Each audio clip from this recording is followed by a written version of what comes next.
तो ये जो हमारी हॉरर मूवीज़ होती हैं मैं रेकमेंड नहीं करता। हालांकि मैंने दुनिया में अपनी आंखों से मैंने बहुत कुछ देखा, बहुत कुछ एक्सपीरियंस किया है लिटरली, लेकिन उसके बावजूद भी कोई क्लिप भी ऐसा आ जाए मैं अपने आप को अपनी फैमिली को नहीं दिखाता। नहीं बेटा, ये नहीं देखना आपने, अपने आप को भी वकीली साहब ये नहीं देखना। क्यों? क्योंकि इन्ना समा वल बसर वल फुआद, अल्लाह ताला ने हमारी शरीयत में ये जो देखना है हमारा और ये जो सुनना है इसको बहुत प्रोटेक्ट करके रखने की हिदायत है, बहुत ज़्यादा। मैं अब आपको अपनी लाइफ का एक छोटा सा इंसिडेंट बताता हूँ जिसने मेरी ज़िंदगी में बहुत तकलीफ में रखा मुझे। मैं अपने किसी रिश्तेदार के घर गया तो उनके पास एक टीवी था और उसमें केबल, उस दौर में डिश या केबल का जो दौर था शुरू में वो था। तो ये जो इंडियन ड्रामे जो होते हैं ना, और ख़ासतौर पे जो हॉरर वो बड़े थे, उसके अंदर उन्होंने दिखाया कि एक मिरर है और ख़ासतौर पर वॉशरूम का मिरर है, उसमें जब वो देखते हैं तो पीछे कुछ दिख रहा है, वो पीछे मुड़ के देख रहे हैं तो कुछ भी नहीं है। अब ये मैं देख रहा हूँ और बार बार जो है ना, और फिर उसके ऊपर माथे पे कोई निशान बन रहा है, यूँ करके साइन एक बन रहा है जब वो उसके ऊपर अटैक होने वाला होता है कुछ। अब ये एक छोटा सा जो बच्चा जो है उसने अपने आप को एक्सपोज करा लिया है एक हॉरर ड्रामा, हॉरर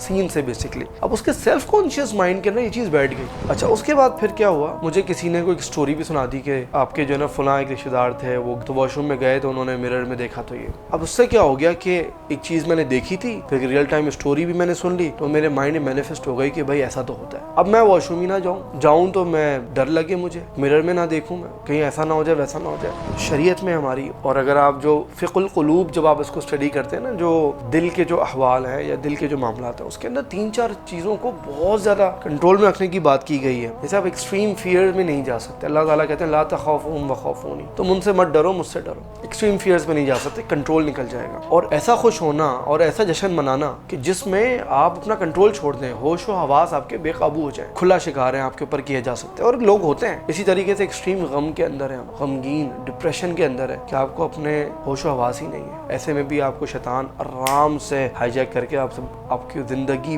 भर का आपको नुकसान दे सकता है। तो हमारे पास टाइम पे मल्टीपल केसेस हैं, मल्टीपल, ख़ास तौर पे बच्चे और फिर बड़ी उम्र के लोगों की जिन्होंने ये हॉरर मूवीज़ देख रहे होते हैं और वो डर रहे होते हैं, वो डर रहे हैं। हालांकि कभी कभी तो ऐसा भी होता है कि आप ऐसे सीन देखें, वो डरा रहे होते हैं और आप हंस रहे होते हैं, क्या कोई जोकर है, कोई क्या है ये, मतलब पर्सपेक्टिव का फ़र्क होता है। मल्टीपल केसेस हैं। प्लीज़ अपने बच्चों को फैमिलीज़ में इस तरह की जो चीज़ें हैं जो आपकी साइकोलॉजी को वीक करेंगी, जो आपके कॉन्फिडेंस को लूज़ करेंगी, ना ये चीज़ें सुनाएं बच्चों को, नहीं सुनाना आपने। मोटा मोटा बता दें बेटा ये शैतान नुकसान देता है, ये करता है, वो करता है, लेकिन एक्सप्लेन ना करें, कल को उनकी साइकोलॉजी में वो चीज़ बैठ जाए और एक चीज़ नहीं भी हो तो वो एग्जैजरेट करके उनका कॉन्फिडेंस ख़त्म हो जाए या फिर वो ज़िंदगी में जो है वो शैतान का शिकार हो जाए। ये काम नहीं करना आपने। बच्चों की नफ्सियात, उनकी मेमोरी, उनकी सेल्फ कॉन्शियसनेस, फिर उनकी जो फोटोजेनिक मेमोरी है, फिर वो चीज़, वो मेमोरी जिसमें वो जो विजुअल्स हैं उसको वो प्रिजर्व कर रहे हैं, प्लीज़ सेव दैट। वो हमारे पास मल्टीपल केसेस हैं, लोग बहुत इससे नुकसान के अंदर आए हैं।